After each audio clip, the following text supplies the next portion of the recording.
Lynn Harper dibunuh pada tahun 1959 di dekat Stasiun Angkatan Udara Kanada atau RCAF di Clinton, East Huron County. Seorang anak laki-laki berusia 14 tahun ditangkap atas pembunuhannya dan dijatuhi hukuman gantung. Apakah anak 14 tahun itu benar-benar bersalah? Tak usah menunggu lama, selamat mendengarkan ceritanya. Bagian 1, Kejadian. Lynn Harper lahir pada tanggal 31 Agustus tahun 1946 di New Brunswick, Kanada. Dia tinggal bersama ayahnya yang seorang penerbang, Leslie Harper, dan ibunya Shirley Harper di Royal Canadian Air Force atau RCAF Station Clinton di Huron County. Lynn merupakan gadis yang ceria dan baik hati. Dia juga disenangi banyak orang di daerahnya. Lynn berteman dengan Stephen Truscott, seorang remaja populer yang berusia 14 tahun dan merupakan teman sekelas di kelas 7 dan 8. Stephen juga tinggal di pangkalan yang sama dengan Lynn, jadi mereka sering bertemu. Pada hari Selasa tanggal 9 Juni tahun 1959, Ontario bagian selatan sedang dilanda cuaca yang sangat panas. Lynn Harper yang saat itu berusia 12 tahun, pulang dari sekolahnya sekitar pukul 5:30 sore. Dia berencana akan berenang di kolam renang terbuka di pangkalan tersebut. Namun, peraturan kolam renang mengharuskan jika anak-anak ingin berenang di tempat itu, maka orang tuanya harus mengawasi. Baik Ibu Lynn, Shirley, maupun ayahnya, Leslie, tidak bisa menemaninya ke kolam renang. Lynn kemudian pergi ke Administrator Permanent Married Quarters atau PMQ, tempat keluarga Harper tinggal untuk mendapatkan izin, dan jika tidak berhasil, ia kembali ke rumah. Setelah makan malam, sekitar pukul 6:15, dia keluar rumah lagi dan berjalan kaki sampai tiba di taman halaman sekolah dasar pada pukul 7, di mana dia bertemu dengan Stephen Truscott. Saat Stephen menyapanya, dia berkata bila dia ingin menumpang untuk mengunjungi seorang pria yang tinggal di utara Highway 8 yang memelihara kuda poni. Sedangkan Stephen sedang dalam perjalanan menuju Bayfield River, tepat di sebelah selatan jalan raya, untuk melihat apakah ada teman-temannya yang berada di sana. Oleh karena itu, dia setuju untuk membawa Lynn ke County Road dengan sepedanya ke persimpangan jalan raya. Setelah meninggalkan Lynn di jalan raya, Stephen mulai kembali menyusuri County Road. Namun, ketika dia hendak menyeberangi jembatan Bayfield, dia tiba-tiba berbalik dan melihat Lynn masuk ke dalam mobil Chevrolet Bel Air model lama berwarna abu-abu dengan plat nomor yang terlihat berwarna kuning. Keesokan paginya, ketika Lynn Harper belum kembali ke rumah, ayahnya mulai berkeliling pangkalan untuk mencarinya dan bertanya apakah ada yang melihatnya. Dia juga mampir ke rumah keluarga Truscott dan mendapat info bahwa Stephen sempat mengantar Lynn kemarin malam. Penegak hukum setempat kemudian menanyai Stephen pada Rabu pagi. Dia memberitahu mereka tentang kendaraan yang menjemputnya dan setelah itu dia tidak pernah melihatnya lagi. Pada hari Kamis tanggal 11 Juni tahun 1959, pihak militer memulai sebuah pencarian besar-besaran dan mayat Lynn ditemukan di sebuah hutan Lawson Bush, tidak jauh dari tempat Stephen membawanya ke arah utara menyeberangi jembatan. Dia diserang secara seksual dan dijebak dengan blusnya. Lynn Harper pun dimakamkan di pemakaman Union dekat Port Stanley, Ontario, Kanada. Bagian 2, Penyelidikan. Kejadian itu membuat heboh masyarakat sekitar, bahkan dalam beberapa jam menyebar ke ibu kota provinsi Toronto. Kelso Roberts, yang saat itu menjabat sebagai Jaksa Agung Ontario, mengumumkan sayembara berhadiah sebesar $10.000 Amerika Serikat untuk penangkapan, hidup atau mati, pelaku kejahatan yang menjijikan dan biadab ini. Kepolisian Provinsi Ontario menugaskan Inspektur Harold Graham dari Biro Investigasi Kriminal untuk memimpin penyelidikan. Polisi mencurigai Steven karena ia adalah orang yang terakhir kali bersama Lynn. Kemudian, malam berikutnya, pada tanggal 12 Juni, OPP membawa Steven ke dalam tahanan. Polisi mulai menginterogasi Steven dan mereka mengatakan, "Di usia 14 tahun, normalnya kita akan memandang polisi sebagai panutan. Jadi kita akan melakukan apa saja yang diperintahkan dan menjawab semua pertanyaan dengan jujur." Steven berada di ruang interogasi selama 7 jam tanpa pengacara. Mereka mencoba mengorek pengakuan darinya, namun dia tetap pada ceritanya bila ia saat itu berada di dekat jembatan dan melihat anak-anak lain bermain air. Sayangnya, dia salah menyebutkan 2 nama anak laki-laki itu. Polisi mencoba meyakinkannya dengan berkata bahwa dia mungkin saja melecehkan Lynn, tetapi pingsan saat melakukannya dan itulah sebabnya dia tidak ingat. Polisi juga meminta agar dia diperiksa oleh dokter. Dokter menemukan lesi pada alat kelaminnya yang katanya bisa disebabkan oleh penetrasi paksa terhadap perempuan yang belum dewasa. Keesokan harinya, dokter lain yang bertugas di penjara memeriksanya dan menyatakan bahwa tidak ada luka, tetapi pemeriksaan ini tidak pernah diajukan di persidangan. Polisi mendakwanya keesokan harinya. Inspektur Harold Graham memimpin penyelidikan dan mengatakan, "Saya sangat menyadari pedoman hakim bahwa lebih baik jika orang tua atau pekerja sosial hadir saat Anda menginterogasi remaja. Namun, saya juga sadar bahwa hal itu akan sia-sia. Jadi, saya memilih untuk mengabaikan pedoman tersebut." Mereka tidak pernah menyelidiki orang lain, dan itu adalah sebuah kelalaian yang sangat mencolok. Karena 3 orang yang mungkin menjadi tersangka diketahui pernah bekerja di markas Clinton pada saat itu, dan 2 di antaranya adalah kenalan keluarga Harper. Bagian 3, penyelidikan. Persidangan dimulai pada tanggal 16 September tahun 1959. Steven Truscott diadili sebagai orang dewasa di hadapan Hakim Ronald Ferguson di Huron County, Goderich dengan dakwaan pembunuhan berat tingkat pertama. Mereka tidak memiliki banyak bukti selain Steven yang terlihat bersama Lynn Harper, sehingga penuntutan bergantung pada kesaksian saksi mata. Polisi berusaha membuktikan bahwa dia sama sekali tidak mengambil jalan menuju jalan raya, tetapi berbelok sebelum masuk ke semak-semak tempat Steven menyerangnya. Seorang gadis bernama Jocelyn Godet mengatakan bahwa Steven telah mengatur kencan dengannya, dan ketika dia menelpon untuk membatalkannya, dia pasti mengajak Lynn Harper sebagai gantinya. Ada 2 saksi yang mengindikasikan bahwa mereka melihat Lynn dan Steven menyeberangi jembatan bersama-sama, yang berarti bahwa dia tidak mungkin menyerangnya di semak-semak.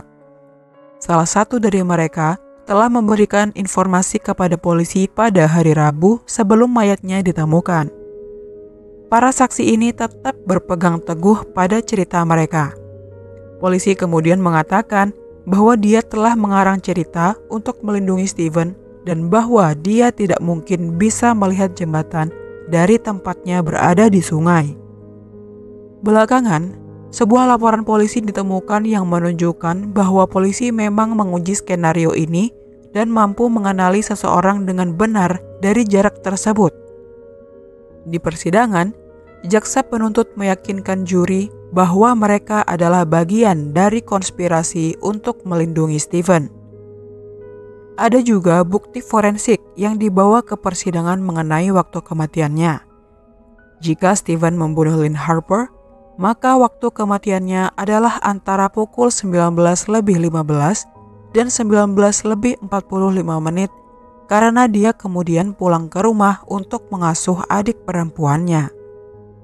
Petugas koroner menempatkan waktu kematiannya tepat pada rentang waktu tersebut berdasarkan isi perutnya.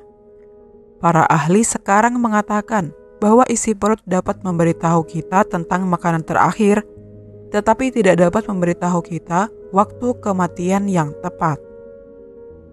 Petugas koroner yang melakukan otopsi kemudian mengatakan bahwa dia bisa saja benar, tetapi bukti-bukti juga bisa menunjukkan waktu kematian yang lebih lambat hingga 12 jam kemudian. Polisi juga mengatakan fakta bahwa ibu Steven mencuci celana yang dia kenakan hari itu adalah bukti bila ada sesuatu yang memberatkan di celana tersebut, dan itulah sebabnya dia mencucinya.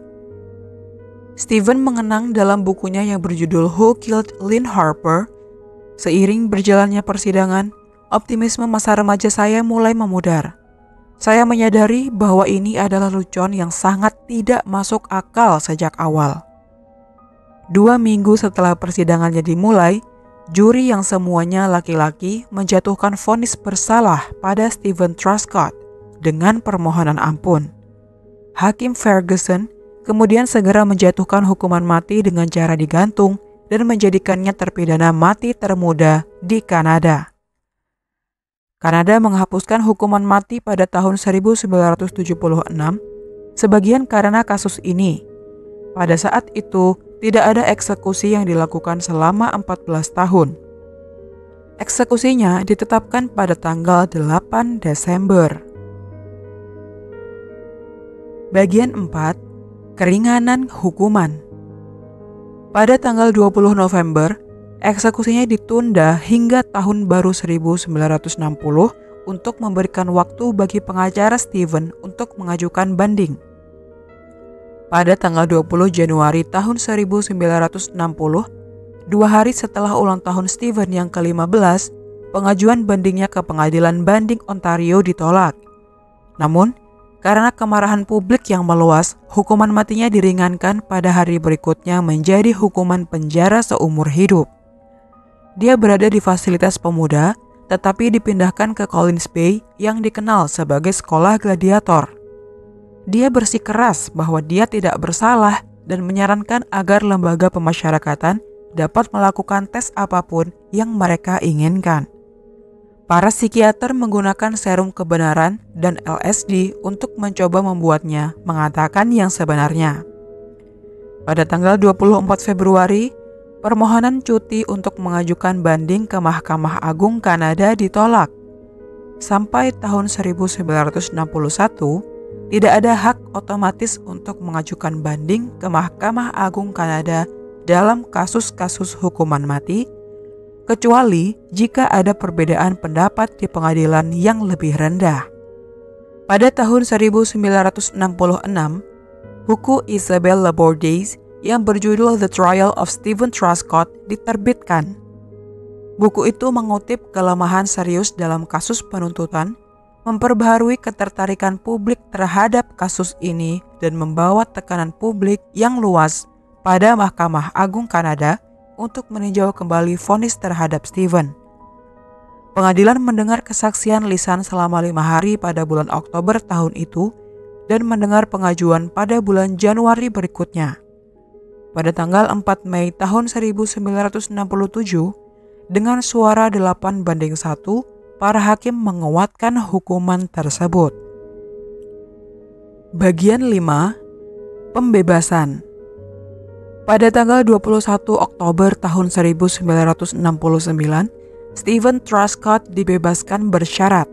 Hidup dengan nama samaran sebagai syarat pembebasan bersyaratnya, ia akhirnya menetap di Guelph, Ontario, tempat ia menikah dengan istrinya Marlene pada tahun 1970 dan membesarkan 3 orang anak. Pada tahun 1997, ia berusaha membuktikan bahwa ia tidak bersalah melalui tes DNA. Innocence Project CA pun mulai menangani kasus ini dan mengajukan banding untuk membatalkan vonis tersebut. Mereka mengajukan bukti yang bertentangan dengan waktu kematian asli serta penyebab lesi yang ditemukan pada Steven. Namun, pada akhir tahun 2000, yang saat itu Steven telah menggunakan kembali nama aslinya, mendapati bahwa semua bukti fisik yang berkaitan dengan kasus tersebut telah hilang. Pada tanggal 29 November tahun 2001, Stephen Truscott mengajukan permohonan kepada Kementerian Kehakiman Federal agar kasusnya ditinjau kembali dengan tujuan agar hukumannya dibatalkan. 6 tahun kemudian di tahun 2007, vonisnya dibatalkan dan menyatakan bahwa hal itu merupakan sebuah kesalahan keadilan. Setahun berikutnya, ia dianugerahi $6,5 juta sebagai kompensasi karena telah menghabiskan 10 tahun di penjara dan 45 tahun sebagai orang yang tidak bersalah yang distigmakan sebagai pemerkosa dan pembunuh. Dia memberikan dukungan berupa laporan singkat setebal 600 halaman yang disiapkan oleh Association in Defense of the Wrongly Convicted atau AIDWYC yang menuduh bahwa vonis tersebut merupakan hasil dari kombinasi antara pandangan polisi, ilmu forensik yang buruk, dan penindasan besar-besaran terhadap barang bukti. Bagian 6. Tersangka lain. Sebuah dokumen ditemukan pada tahun 1960 tentang Sersan Alexander Kalichuk. Alexander pernah bertugas di Angkatan Darat Kanada dan Angkatan Udara Kanada. Dia adalah seorang pria bermasalah yang banyak minum dan telah melakukan sejumlah pelanggaran seksual. Pada tahun 1957, Alexander Kalichuk tinggal di sebuah rumah pertanian bersama istri dan anak-anaknya sekitar 20 menit dari pangkalan Angkatan Udara Clinton. Alexander telah pindah ke pangkalan lain yang berjarak sekitar 1 jam perjalanan, tetapi sering melakukan perjalanan kembali ke pangkalan Clinton, tempat Lynn dan Stephen tinggal.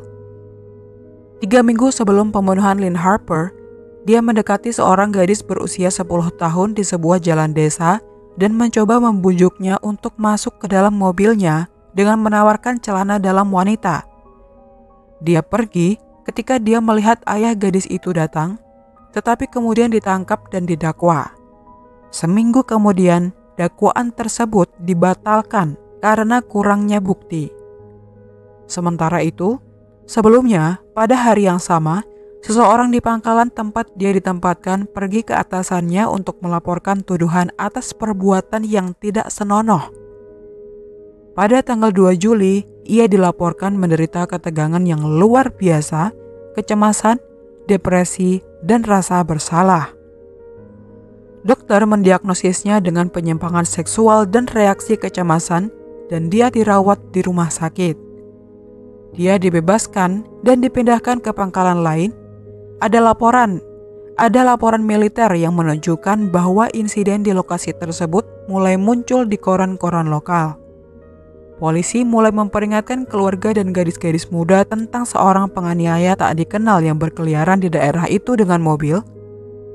Pada pertengahan 1960-an, seorang perwira militer menemukan sebuah laporan tentang Alexander Kalichuk dan memulai penyelidikan untuk mencari tahu apakah ada hubungan yang menunjukkan bahwa Kalichuk telah menjual mobilnya tak lama setelah pembunuhan Lynn Harper. Dia mencoba menyampaikan informasi tersebut kepada Harold Graham, tetapi dia mengatakan bahwa dia tidak tertarik. Alexander Kalichuk meninggal pada tahun 1975 setelah bertahun-tahun keluar masuk rumah sakit jiwa. Setelah Stephen terbukti tak bersalah dan menjalani hukuman sosial selama 45 tahun dan Kalichuk belum tuntas penyelidikannya, kasus ini masih belum terpecahkan dan masih diselidiki sampai saat ini. Nah, teman-teman, sampai di sini dulu cerita saya kali ini. Semoga ada pelajaran yang bisa diambil dan nantikan selalu video kami selanjutnya.